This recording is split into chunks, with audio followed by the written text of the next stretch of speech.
दोस्तों अभी आप देख पा रहे होंगे आपके सामने ऑफिशियल नोटिफिकेशन है। बिहार सरकार सामान्य प्रशासन विभाग के द्वारा ये जारी किए गए हैं 21 दिसंबर 2023 के डेट में। ये जो नोटिफिकेशन है ये विभागीय नोटिफिकेशन है, आपको किसी वेबसाइट पर अभी आपको देखने को नहीं मिलेगा, क्योंकि ये नोटिफिकेशन विभाग के लोगों के लिए जारी किया गया है। यहाँ पर देखिए प्रेषक बताया गया है डॉक्टर बी राजेंद्र के द्वारा निकाला गया, जो कि बिहार सरकार के प्रधान सचिव है। उन्होंने ये जो लेटर लिखा है सभी अपर मुख्य सचिव, प्रधान सचिव, सचिव बिहार पटना को लिखा गया है। इसमें बताया गया कि सभी प्रमंडलीय आयुक्त बिहार, सभी जिला पदाधिकारी बिहार, इन सबको ये लेटर लिखा गया। विषय क्या है यहाँ पर बताए गए हैं। बिहार कर्मचारी चयन आयोग को आगामी स्नातक स्तरीय संयुक्त प्रतियोगिता परीक्षा, साथ ही साथ स्लैश है इंटर स्तरीय संयुक्त प्रतियोगिता परीक्षा, जो कि अभी आपने देखा होगा जो इंटर स्तरीय आपको बिहार एसएससी के द्वारा बहाली निकाली गई थी उसके बारे में बताई गई है। और यहाँ पर कार्यालय परिचारी, जिसके बारे में इस वीडियो में प्रॉपर बात करेंगे, उसके बारे में बताया गया है कि इनका जो भी सीटें खाली है उनकी जो अधियाचना है उपलब्ध कराने के संबंध में बताया गया। तो देखिए ये बहाली जो है 3 अलग अलग डिपार्टमेंट के बारे में कहे गए हैं।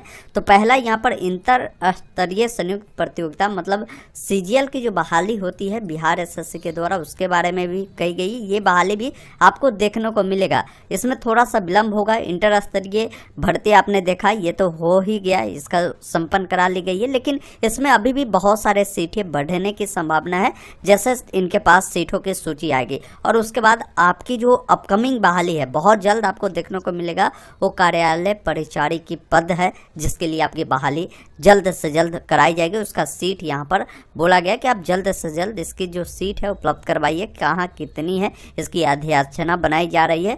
जैसे ही ये अधियाचना कंप्लीट होती है, इनके पास आती है, फिर ये बिहार एसएससी को दे देगी। बिहार एसएससी आप सभी का ऑनलाइन आवेदन की प्रक्रिया स्टार्ट करेगी। और भी यहाँ पर जानकारी दिए गए हैं, इसमें बदलावे भी इस बार हुए हैं उसके बारे में बताए गए हैं, जिसमें क्लियर बताया गया है कि बिहार कर्मचारी चयन आयोग को आगामी स्नातक स्तरीय जो संयुक्त प्रतियोगिता परीक्षा, इंटर स्तरीय संयुक्त प्रतियोगिता परीक्षा, कार्यालय परिचारी विशिष्ट जो कि कोटि 4 यानी ग्रुप डी स्तर की जो भर्ती है, इसको लेकर जो रिक्त पदों की अधियाचना है सामान्य प्रशासन विभाग के माध्यम से उपलब्ध कराने हेतु अनुरोध किया गया है।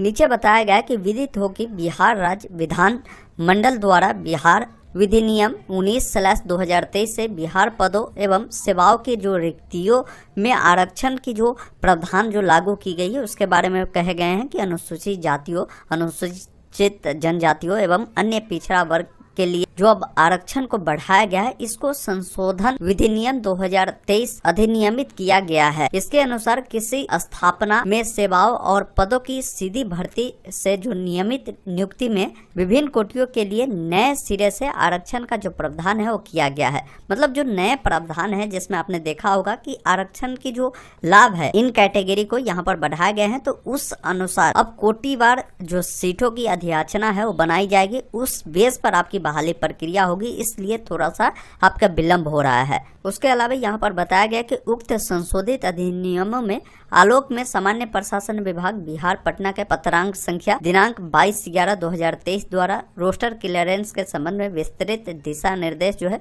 पूर्व में ही जारी किए गए हैं, जो कि 22 नवंबर 2023 के डेट में जारी किए गए हैं। अब इसको लेकर यहाँ पर यह भी क्लियर कहा गया कि बिहार कर्मचारी चयन आयोग को आगामी जो स्नातक स्तरीय संयुक्त प्रतियोगिता परीक्षा, इंटर स्तरीय संयुक्त प्रतियोगिता परीक्षा और कार्यपालय परिचारी की जो ग्रुप डी स्तर की जो पद के लिए अधियाचना जो मांगी गई है सामान्य प्रशासन विभाग के माध्यम से, इसके उपलब्ध कराने के संदर्भ में सभी विभागीय, सभी प्रमंडलीय आयुक्त तथा सभी जिला पदाधिकारी के साथ मुख्य सचिव बिहार की अध्यक्षता में VC के माध्यम से जो आपकी बैठक थी होनी थी वो 22 दिसंबर 2023 को पूर्वाह्न 11:30 बजे बताई गई थी। तो ये किसी कारण से ये नहीं हो सका, इस डेट ये अब कैंसिल कर दिया गया। तो अब नया तिथि आया है, नहीं तो ये अगर इस तिथि पर अगर बैठक होती तो कोई ना कोई नया नोटिफिकेशन आ जाता कि बहाली कब आपकी होगी, सीटों की संख्या ये आपको मिल जाती, फिर आपको ऑनलाइन आवेदन करने का मौका मिलता। लेकिन अब ये जो आप देख रहे हैं विभागीय जो बैठक है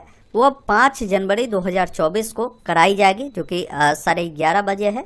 अब 5 जनवरी 2024 के बाद ही आपको कोई अपडेट बिहार परिचालन भर्ती को लेकर आपको देखने को मिलेगा। तो अभी आपको वेट करना होगा, जनवरी महीने में इसका आपको ऑफिशियल नोटिफिकेशन देखने को मिल जाएगा और इसमें पूरी डिटेल आ जाएगी कि आपकी उम्र सीमा, क्वालिफिकेशन, निगेटिव मार्किंग है या नहीं है, ये सभी जानकारी आपको देखने को मिल जाएगा। और हो सकता है जनवरी के अंत से ही आप सभी का ऑनलाइन अप्लाई होना भी शुरू हो जाएगा।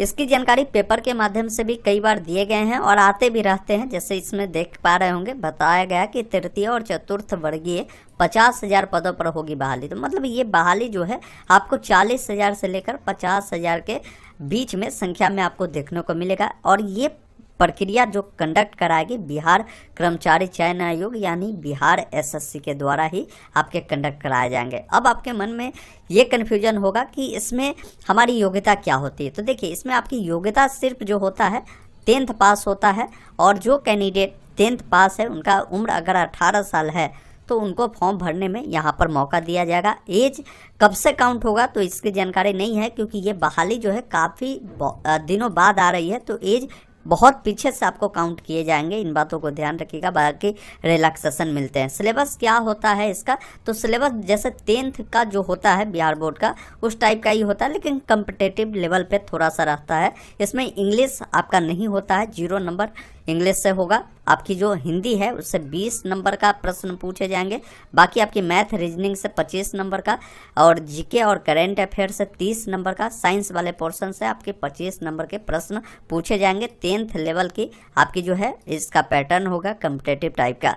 बाकी ऑनलाइन अप्लाई आपको जो है जनवरी महीने में हो सके इसका नोटिफिकेशन आ जाता है तो जनवरी महीने से आपको देखने को मिले, अन्यथा जनवरी के लास्ट में इनका नोटिफिकेशन आता है तो आपको हो सकता है फरवरी महीने से आप सभी का ऑनलाइन अप्लाई शुरू हो सकती है। जैसे ही कोई अपडेट आएगी बिहार एसएससी की वेबसाइट को विजिट करते रहिएगा, यहाँ पर इसकी जानकारी अपडेट कर दी जाएगी और अप्लाई की प्रक्रिया भी यहीं से स्टार्ट होगी। इस पर हम आपको डिटेल जानकारी जरूर उपलब्ध